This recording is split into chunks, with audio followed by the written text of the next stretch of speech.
Yeah, welcome again, man. Good morning to each and everyone. Blessings, greetings to the world, and also blessing to the Trinidad fans them as well. You understand? The Trinidad fans them zoning as what took place in the September window. It was a back and forth on the app. Yeah, when I said an app, I'm not talking about TikTok. I'm talking about YouTube. It was crazy, back a few months ago when we beat them 2-0 inside of the national stadium. But no, it's a different game. It's a different game. Back then it was the second, it was match day 2, so it was the second group game for both teams. So this is the decisive game where Trinidad, they need maximum points. They understand, to at least give themselves the best possible shot to qualify for a playoff spot. So it's not going to be easy, man. But I mean, I want to shout out to the Trinidad fans them as well. Massive respect goes out to you. Look, we are one Caribbean people, but when we stepped on the pitch, we are rival and we are no friends anymore. After the final whistle blow, then we become back friend again. So they have to talk about the game. They have to preview the game. Let me know in the comment section what's your thoughts around the game as well. What will be your score prediction? What will be your prediction in the starting 11? What your favorite coach? Dwight York or Steve McLaren? Which one will outsmart on the day? But look, it's going to be a rival game. When you're talking about rival game, you're going to throw away all the odds, all the stats, through the window. I don't think we need any stats, around this game. As much as the reggaeboyz, is more favorable on the side of their head-to-head is a lot stronger, than the Trinidad team. It's been a while, since this Trinidad team get the best of the reggae in a competitive game. And, this is one of the most, high scoring game, rival in the Caribbean as well. So there's always goals in this fixture. And I think over the last couple of games, I think the average goal per game is like 2.5. So there's always goals in between. Look at what happened, in the Unity Cup. We scored 2, they scored 2. Look at what happened in the World Cup qualifying in September. We scored 2, they scored 3 offside goals. So I mean, I didn't just say that to rub it in your face, but it is what it is. That's the fact. You guys scored 3 offside goals and still believing that you guys beat the reggaeboyz on the day, but I don't think it's going to work that way any sooner. I don't think it's going to work that any sooner. But look, tomorrow is going to be the big day. Trinidad can win the game, but even if you win, the reggaeboyz still stand a chance. But we are here not to help out anyone. We are here to help ourselves as we are fighting our own crisis and we are fighting our own battle in our own countries. But we are going to war. It's supposed to be a war game. But I'm going to, to get a few preview in around this video as well. So I'm going to play, some video clip for both teams, on both sides, both parties, 2 videos, from each side. One is coming out from Trinidad, one is coming out from Jamaica. So the fans in Trinidad who's watching this video at this moment can hear what the media is saying about their team, and the fans as well, for the Reggae Boy team can hear what the Trinidad, media is saying about their team as well. Look, 2 Trinidad, player as well did an interview. I think one of them is a fullback, I think it's Power and also Henry, give their takes and what they think, they're looking at it. It's a big game coming up for the Trinidadians. They understand it's going to be a huge game for them. And they said, look, they played all their games. It's a big game, but this one is just different. You understand? When Jamaica come in town, it's a different spectacle around the game. Then you don't know. The reggaeboyz come with a swagger. We come with a brand. We come with the best players in the Caribbean as usual. You understand? But look, the Trinidad fans, them talk up them face. They run off them mouth. So many talkings around that. Them are going to bring the doubles. Remember, the doubles, we're going to flip that, you understand, and turn it into a dose. You understand? So, I mean, big up to the Trinidad fans as well. But let's get into the match report, and then I will get into both teams starting level, the potential starting level for both teams. According to head coach Steve McLaren, there's no shortage of motivation when it comes to the reggaeboyz. McLaren says that motivation started 18 months ago when he took over the team. That's why they have tried to keep the added pressure away from the squad. Jamaica are on the brink of qualification to the FIFA 2026 World Cup, but McLaren says if there's any time to provide a feel-good factor for the nation, then it's now. And it all boils down to this. They know the importance. They know more than us. We don't need to pile any more pressure on them. We do that every camp they come. But I think we've got the added pressure of the people of Jamaica who are suffering at the present moment, and the devastation and travesty that they must be going through. According to McLaren, the players need to feel what the people of Jamaica are going through. And if we can come together as one and get the feeling of the island, get the feeling of the people, because they're the most important. They're the most important. The people on this island, the families and the friends and the Jamaicans all over the world, they will be so proud if we achieve this. The Jamaicans will play away to Trinidad and Tobago on Thursday before returning home to play Curacao next Tuesday, knowing that victory will see them returning to the World Cup for the first time since doing so in 1998. And it's for this reason why McLaren is calling on Jamaicans to play their part. The game is 8 o'clock. We want to see the crowd there at 6 o'clock. We want to see them when we pull up on the coach. We want to see them when we walk onto the field to look at the field. We need to see them when we're doing the warm-up. We need them to be behind the noise, the music, the smiles, the motivation. We want to see that. We want to see the whites of the eyes of the people, to see how much it means to them, to know it means that much also to the players who must perform, to give to the people. Jamaica are currently leaders of the 14 group on 9 points, one more than Curacao. Only the group winner qualifies automatically to the World Cup. The runner-up will take part in an intercontinental playoff in Oceania. Daniel McLeod reporting for TVJ Sports. Meanwhile, Trinidad and Tobago have named a 23-man squad for Thursday's return leg final round World Cup qualifier against Jamaica's reggaeboyz at the Hazley Crawford Stadium. The Dwight York coached team will be aiming to bounce back from their 2-0 defeat to the reggaeboyz in the first leg in the September window. York has recalled experienced midfielder Kevin Molino alongside forwards Levi Garcia and Ryan Telfa as the Twin Island nation, who are third in the group on 5 points, look to revive their campaign. Jamaica currently leads the group with 9 points, and another win away would all but seal their place in in qualifying for the World Cup, pending the last match, of course, against Curacao on November 18 at the National Stadium.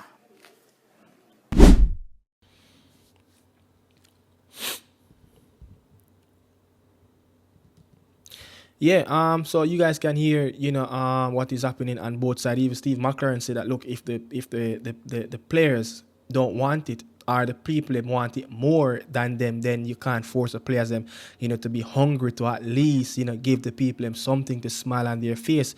You understand? So, I mean, kudos, to everyone in his ear, same way, make sure you continue to like, share, comment, and subscribe to the channel. I really appreciate it. But the big news, one of the big news, what I saw when that Trinidad team got released, Phillips. Yes, Phillips. I saw, Phillips is back in the fold for the Trinidad and Tobago team. Massive. His name is Daniel Phillips, the Stevenage player. Played a few games, not managed to get, a lot of games from the start, but he came back, from his little spell, and he's getting minutes there and there, but I think he's going to be a crucial player, including, Kevin Molino. I was watching that game versus Mount Pleasant, and he seems like he's finding back, his rhythm, but is he too old? Is he good enough to still impact, a magnitude game like this that's going to be a high level game?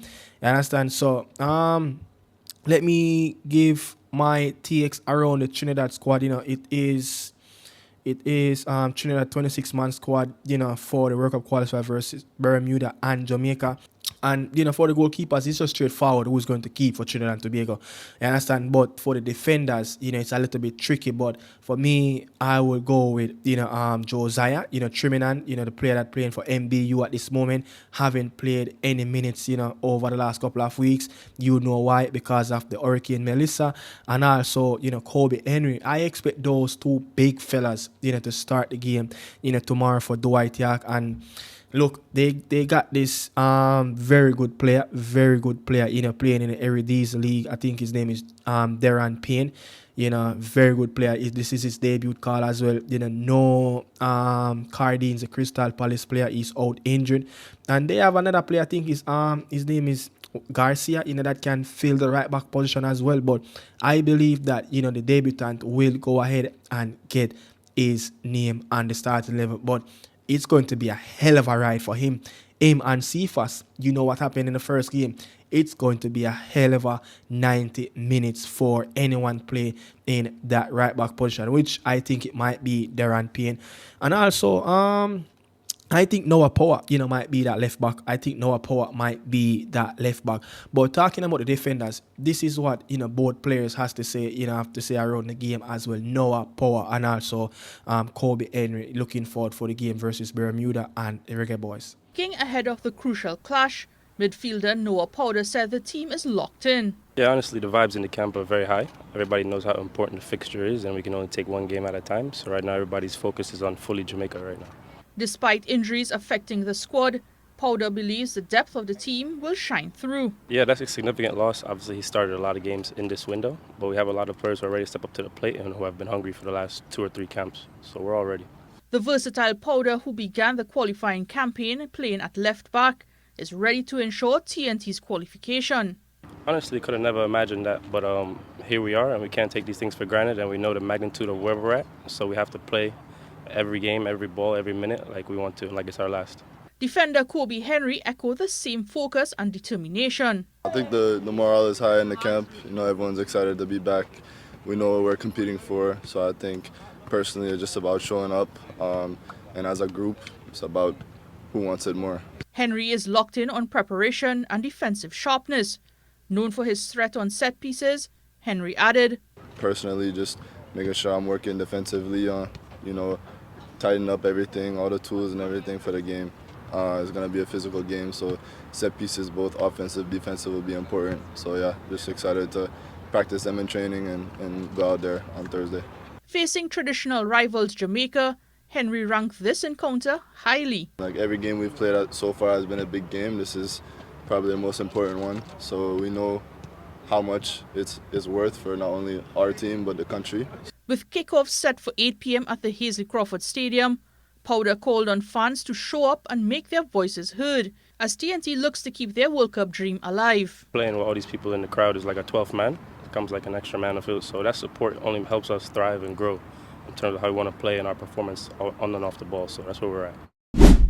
Yeah, so that's what they're saying. Look, they know once the reggaeboyz are in town, once the fixture say the reggaeboyz, it's a different game. You understand? It a different patch in your body. Yeah, it's somewhere different where it's like, no, this is not the ordinary big game in the Caribbean. The big boys are in town, and they look a lot of pressure going to be on this Trinidad team to perform. A lot of pressure because look, it's going to be a full house. You understand? This game going to be a full house. As I was watching, a few of the vloggers said, hey, when the Trinidad stadium is packed, it's actually rocking. Is it the La Bombonera like what I saw, over the weekend, Boca Juniors versus River Plate? Can you rock the stadium like that, the Soca Warriors? Let's see how bad you guys are. You understand? To see if you guys can really rock that stadium with the soca music on. You understand? But the midfield, I think, Rampassard, I think Rampassard will get the nod in that game as well. Andre Rampassard, and I think Daniel Phillips, he missed the game versus the reggaeboyz in September. Also think, Kevin Molino might get a game.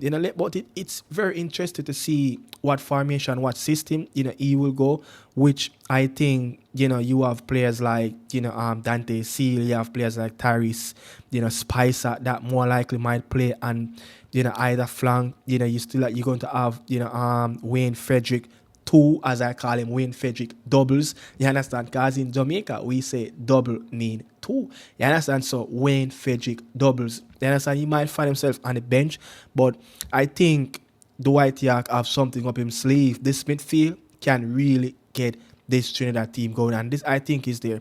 This is the toughest department, in this Trinidad squad to really pick the players who is going to face the reggaeboyz in the starting level. And also the forward line. You have Levi Garcia, the talisman, which I think will start in that number 9 position. Nathaniel James, not so much. You understand? We know what and Natty can do didn't really work out at Mount Pleasant.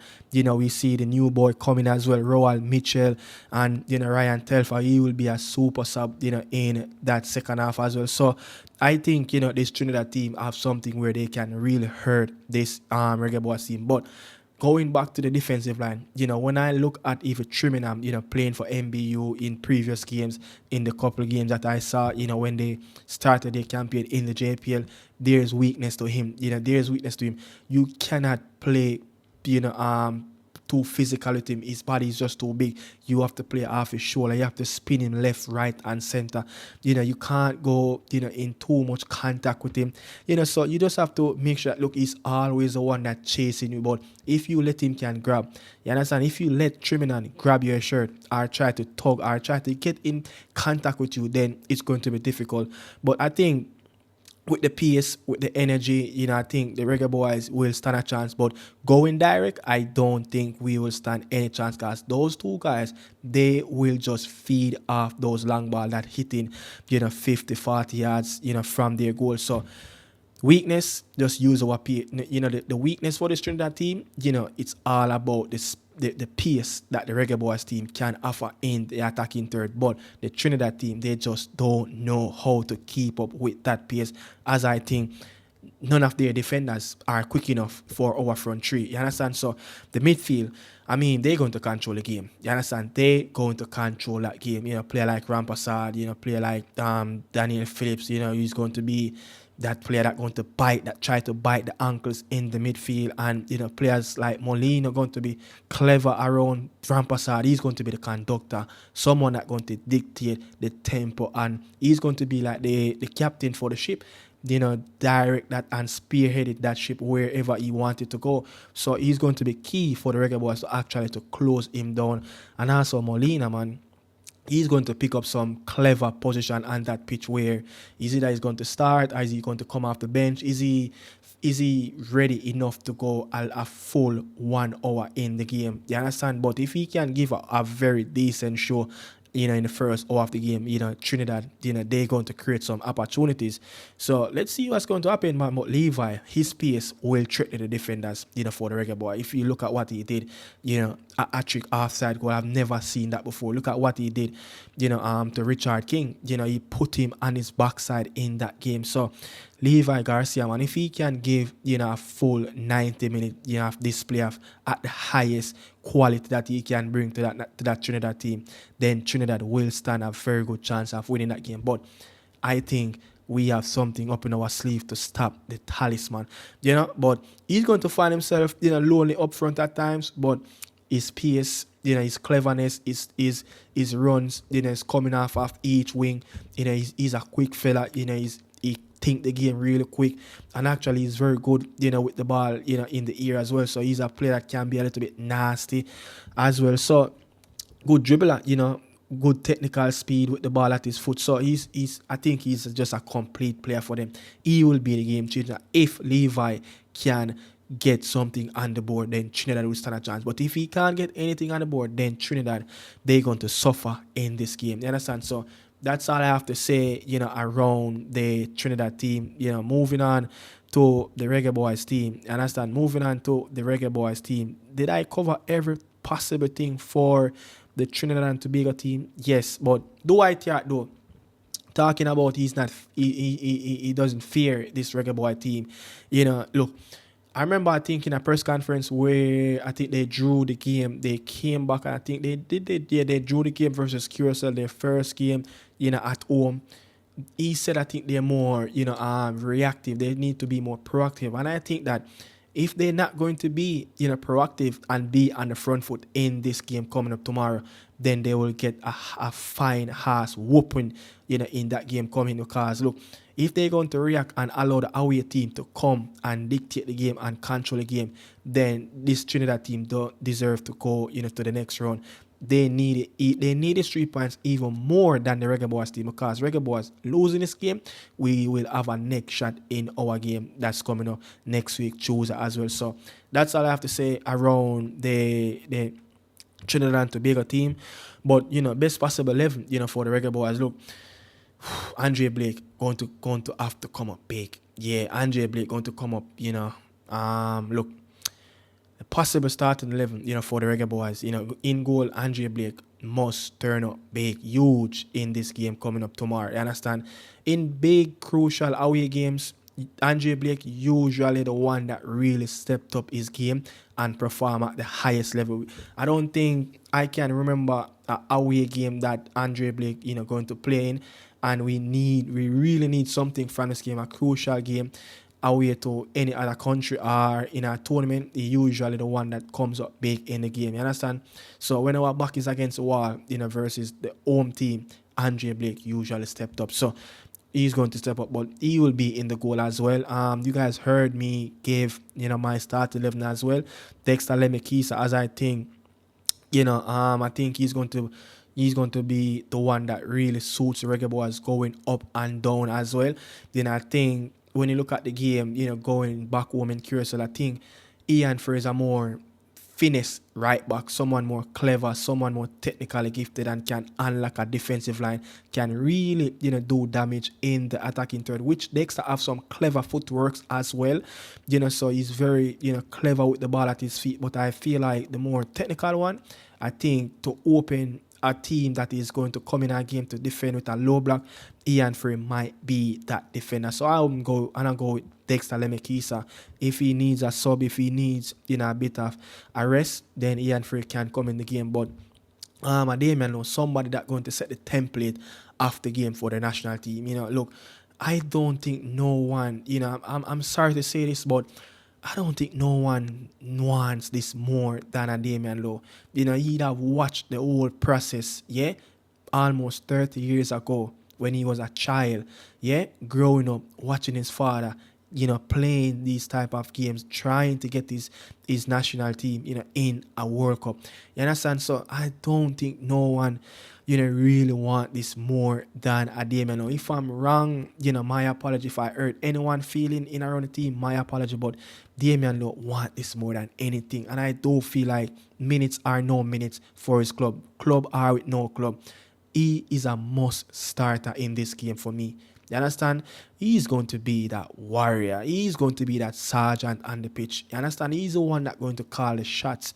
He's the one that's going to be the brave one to actually go in challenge, not backing down. You understand? Even if him finger, him toe, him ankle, him elbow, even if something, a bone slip out of Damian Lowe body, I don't think he will ever back down in this game. You understand? So you have to play for me. I will play him and, Ethan Pinnock, someone that's really clever. Even when coming under, heavy pressure, from the Trinidad team, he's the one that can easily bring the football out, and probably push the team a little bit forward and then leg a clever pass in the attacking third for one of our more prolific attacking players. So he's going to go. And then the Trimming and Josiah Trimming and also the Kobe Henry, they're going to be very good in set piece as well. And I think they said that as well. In the interview that I played earlier. So they are big figures. So you're going to need as much height as possible to really to stop those powerhouse players from competing in the air and winning those duels in the box as well, coming up for any type of set piece. And I will go with Greg Lee. Very good. He's need to be rewarded, performances that are what he have gave us in the past. And the most crucial and most important player, Isaac Hayden must start in that game, which I think, look, yellow card need to stay away from Isaac Hayden. Yes, the yellow card need to stay away. Can't afford, the player to pick up an early yellow card or anything around that game. You know what that spells already for Isaac Hayden. And also, Bobby, man, he's just the maestro. He's just the engine. He's just a utility player. He's just, I would say, construction worker in that midfield. Someone that can do anything. Once you go on the site and say, Bobby, lift the shovel, push the wheelbarrow. You understand? Lift some block, mix the mortar. You understand? Bobby is already there. You understand? So you know exactly what to bring to the show for the national team. And the energy, we need that. We need legs around Isaac Hayden. He's not going to compete for a full 90 minutes with a high energy Trinidad team that's going to come, very heavy at us. They're going to probably come with the Urgent Club. Yeah, heavy metal. You understand? So let's see what's going to happen. And also Bailey Kadamatieri and Cephas with the pace. They feared Cephas. These Trinidad fans and players, they want to see the back of Cephas as quick as possible. So Cephas, man, just go direct. Just run at them. As soon as you pick up the ball, just start to dribble at them. Yeah? Soon as you dribble at them, people start roll down. You understand? People need start get weak.